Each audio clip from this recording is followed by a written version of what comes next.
Welcome back, everyone. We've talked about autophagy before, right? Like how our cells kind of do this big cleanup, getting rid of all the junk and making things run smoother. Right, like a cellular recycling program. Yeah, exactly. And we already know that things like fasting and keto can really kickstart that process. But today we're going deeper. We're diving into some seriously tasty ways to support autophagy without those intense restrictions. It's pretty exciting, isn't it? Oh, absolutely. Think of it like a treasure hunt for everyday foods that can give our cells that extra boost. So, are you ready to dig in? I'm starving. Let's do it. Okay, perfect. First up, we have a kitchen superstar, extra virgin olive oil.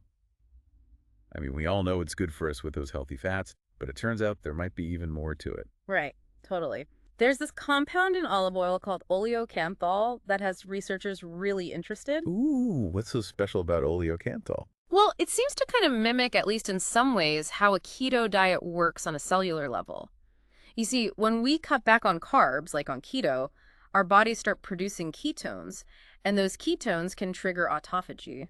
Okay, I'm following you. So oleocanthal, it does something similar. Exactly. Oleocanthal might be able to nudge those cells towards a similar state, even if we're not going full-on keto. So am I hearing this right? Drizzle olive oil on everything and I'm good to go. Is that the magic bullet? Hold on, not so fast. While this oleocanthal thing is definitely promising, research is still ongoing. We need to figure out the optimal amounts and how it all works with other factors. But one thing's for sure. Olive oil is packed with all sorts of health benefits. You mentioned those polyphenols earlier, and those are a big deal too. So yeah, it's definitely a great choice regardless. Makes sense. No olive oil floods in my kitchen just yet. But hey, I'll take any extra perks that come with enjoying it. Okay, so moving on to another one of my daily must-haves, green tea. Why is this a potential autophagy all-star? So green tea is famous for its catechins, especially this one called EGCG. And these guys, they seem to have a say in certain cellular pathways that are connected to autophagy.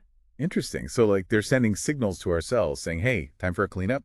Right. It's not just about the antioxidants we hear about all the time. There's more going on behind the scenes. This is so cool. Mm. Okay, now on to my other morning essential, coffee. I mean, I know I can't function without it, but is there a reason my cells might love it just as much as I do? There actually might be. Really? Yeah, some early research hints that caffeine could actually stimulate autophagy, although we need more studies to really nail down that link. But think about it. Your daily coffee could be doing double duty, waking you up and nudging your cells to do some cleaning. Wow. Talk about a win-win situation. That would be amazing. Okay, let's switch gears for a minute and talk about something I always keep stocked for snacks, nuts, and seeds.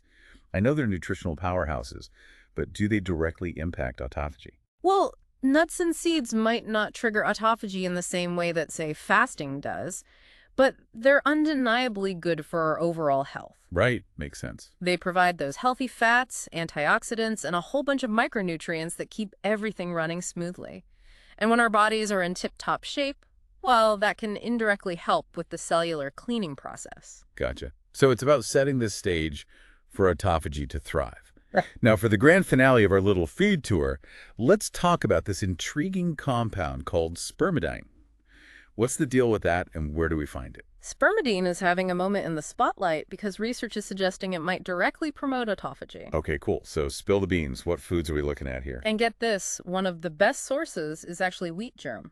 I know, it's not the most glamorous food, but it's a real powerhouse when it comes to spermidine. Wheat germ. Wow, you just took me way back. Haven't had that since I was a kid.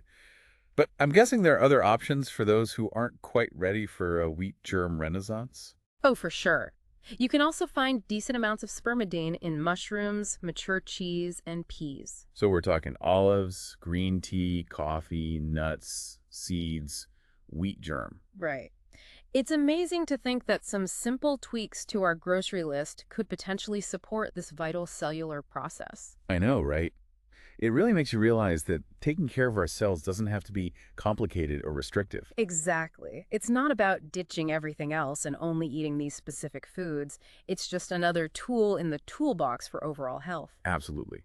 And it's so fascinating to think that something as simple as enjoying a cup of coffee or drizzling some olive oil on your salad could play a role in keeping your cells happy and healthy. You know, it makes you wonder about all the other connections waiting to be discovered. Right. It really does. It's like an exciting journey, and it's all about exploring and learning. So here's something for everyone to ponder as we wrap up. Could combining these foods with other healthy habits, like exercise or getting enough sleep, could that boost the benefits even more? What do you think? I think it's definitely worth exploring. It sure is. And that's all the time we have for today's deep dive. Thanks so much for joining us. Keep those questions coming, and we'll see you next time. See ya.